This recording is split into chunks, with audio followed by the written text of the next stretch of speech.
While other games offer resource collection in various forms, like mining, for example, it is not necessarily a fun job to do in a game. This is where always with mining, we've had this approach of like, no, this needs to be fun. Like every part of it, there needs to be fun. There needs to be a challenge. You need to have a risk involved. There needs to be something that doesn't quite end up as you planned in the beginning.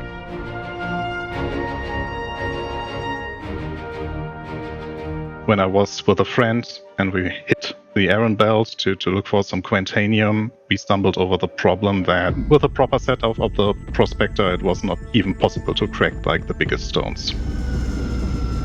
In the previous updates, we kept adding more and more tools for the players to mine, and we also ramped up the difficulty of the mineable rocks.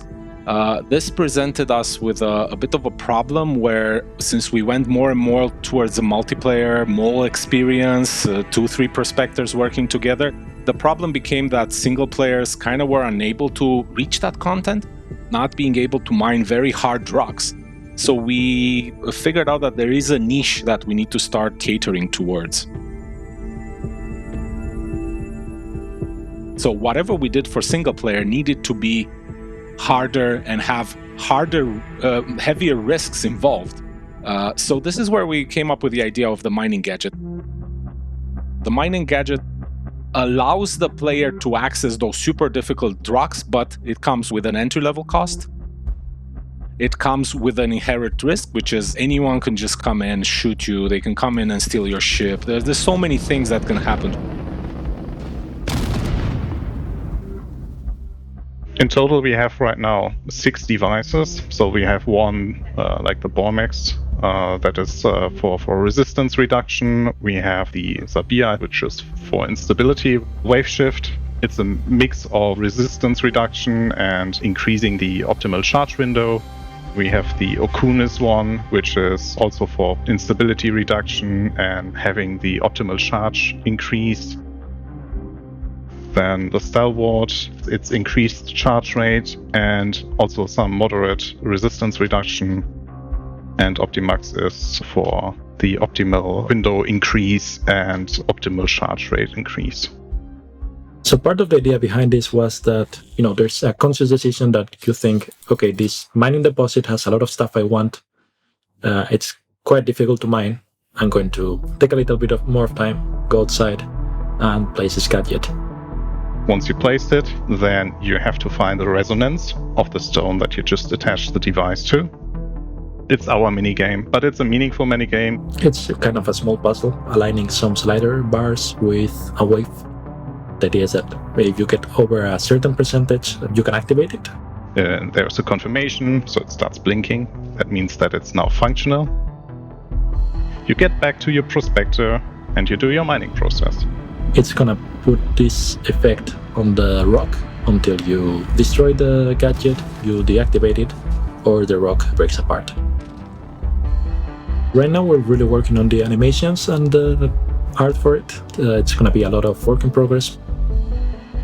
As to where we want to take the miner player experience in the future, we are looking right now at ship refining and getting the Starfarer to be able to refine whatever the Prospector and Mole are harvesting right there on the spot together with their mining buddies.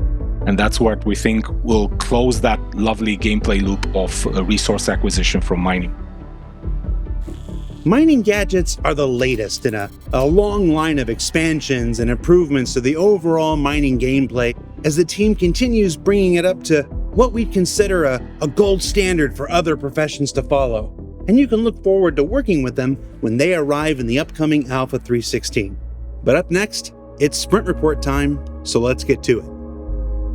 Let's start things off this week with the world of in-game brand logos, where a final pass was recently completed for the Mercenary Guild. Now, when hired guns were sought to provide services that had normally been regulated by more official channels after humanity's first contact with the Xi'an and the subsequent war with the Tavaran, some of the largest mercenary firms banded together to form the Mercenary Guild. Now, since then, they've helped protect their members from fraudulent companies and protected their rights to operate within UEE space. Now, among these options, it was the first one that was selected to enter the persistent universe. Work also continues on the Drake Vulture, the entry-level salvage ship scheduled to come online sometime next year. Now, currently in gray box phase, this is where the team looks to add as many signature Drake elements as they can, steering into the heavier, more brutalist aspects found in other Drake spacecraft. You can bet we're going to follow along with its progress as it continues over the next coming months.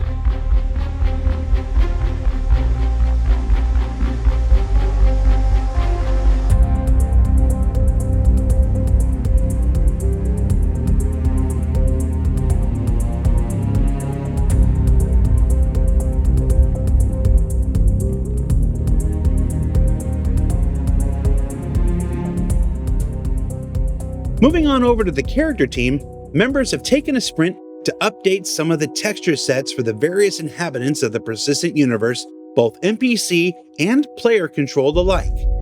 The work is subtle, but by including a number of irregularities and imperfections throughout, it helps us achieve a greater sense of realism and expectation when engaging the characters you meet throughout your journeys. And the best part about all these is that the improvements aren't just for the NPCs you'll encounter, they'll also be used in the character creator once they're deemed ready. And if you're wondering what happened to the eyebrows, me too. Turns out the team is looking to add customizable eyebrows to the character creator as well, so they'll no longer be baked into the face textures that you see here. Now, as with all things you see on Inside Star Citizen, all of these are still a work in progress, but it's been a while since these faces got some love, and it's exciting to see their time on the development wheel come around again. And you can also see here how they can come together with facial hair and scalp to form the best version of old Eckhart yet. Just look at Mama Miller's Mighty Man. Looking good, Phil. Speaking of the character team, I'm going to sit quiet for a little bit and let you all take a look at the newest armor set coming to the Persistent Universe, the Queerness Tech Medium Armor.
As for where you'll find it, try Hurston Security. And before you ask, yes, they'll be lootable. Let's all rage against the machine, everyone. Those of you who watched the Pyro presentation at CitizenCon or Josh's in-depth tour of the pre-production process for Outlaw space stations on last week's Star Citizen Live may have noticed that graffiti plays a noticeable part in how the various outlaw gangs scattered throughout the system identify and claim their territories. And what you're seeing here is a first pass initial exploration of murals to be found throughout those stations.